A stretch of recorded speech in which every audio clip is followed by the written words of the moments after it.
All right, here we go with Paul.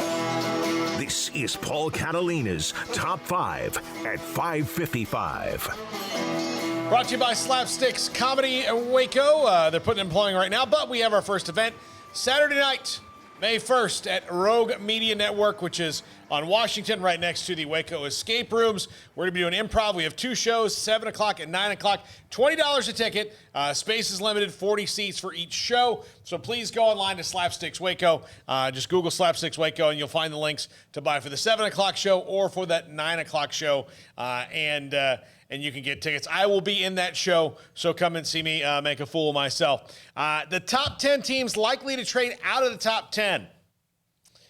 Number 5, the Denver Broncos, and they need a quarterback, unless they're apparently all of a sudden sold on Drew Lock. But if none of those quarterbacks are there, I could see them getting enticed to load up on draft picks and move back out of the top 10. They're at 9, so they're in kind of a weird spot. Number 4, the Cowboys at 10. If some of those quarterbacks haven't gone yet, if there are 4 quarterbacks that haven't gone and that 5th one is still there, whether it's Trey Lance or Mac Jones or whoever it's going to be, the Cowboys, there's a lot of rumors about the Patriots, wanting to trade back in and get a quarterback, and they're at 15, and the Cowboys at 10 would seem to be that kind of reasonable jump. The Patriots never do anything big swing, but the 5 picks is about reasonable. They've done a lot of things differently in the offseason, though. Spending a lot of money, a lot of free agency, so maybe they'll change. Well, I will say, going back to 5 real quick, I don't want John Elway picking my quarterback in the first round anymore. He hasn't proven that he can do it very successfully. Yeah. Elway and Michael Jordan, to me, seem to have the same kind of thing going in that they were so naturally good, they can't really tell you how they did it. Yeah. They're their own thing. Yeah, I would be leery if I was a Broncos fan of oh, God, we might draft a quarterback. Oh, no, because it has not worked out well. Number 3, picking at 6, the Bengals. And, this one, or at 5, they're at 5. The Bengals are at 5. The reason I say this, and normally you don't trade out of the top 5, but, there's quarterbacks, they just drafted Joe Burrow. So if there was one of those teams below, if I'm the Bengals, I'm going to load up on picks. The team right after them, the Dolphins, which is the team I'm about to mention, is about to make hay, picking up picks all over the place. Yeah. That's what they've been doing. Yeah. And they just made a trade. They sent Eric Flowers to Washington for a late-round pick and paid 6 of his $9 million. Yeah, but now they get cap cleared so they can get some of their guys extended that they like.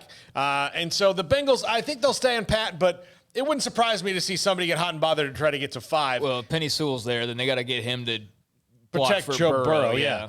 And number 2, the Dolphins. And the reason I say this, the Dolphins are at 6. They've already traded around in the top 10, out and back in.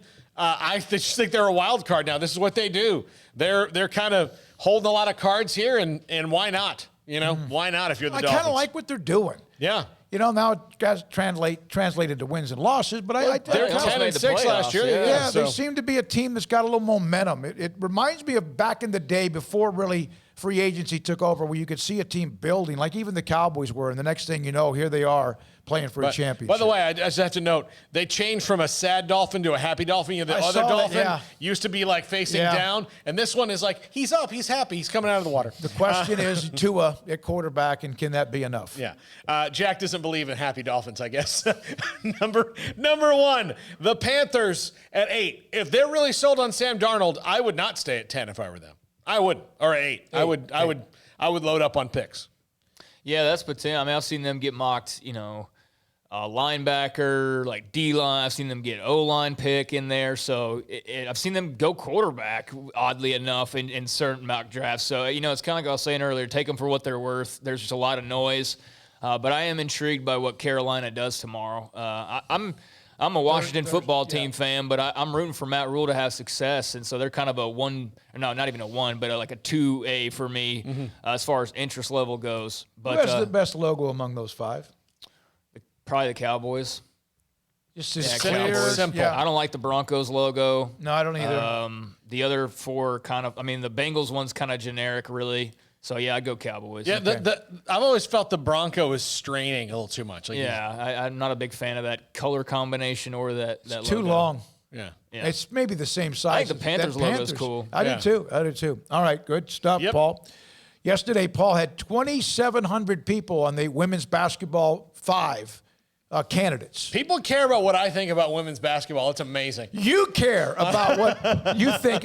And no, it's great. It was great. 2,700 It's up to 8,900 now. from Seriously? yesterday. Yeah. 8,000. Almost 9,000 people care what Paul has to say about women's basketball. Send that to Mulkey. Send it to her. Doesn't matter anymore. No, Yeah, it hey, she doesn't. called me out in the hallway in Bowling Green, Ohio. Yeah. I want to see it. All right, great stuff. Thanks to everybody, including Mac Rhodes. A lot of you are chewing up on that and giving us advice or suggestions.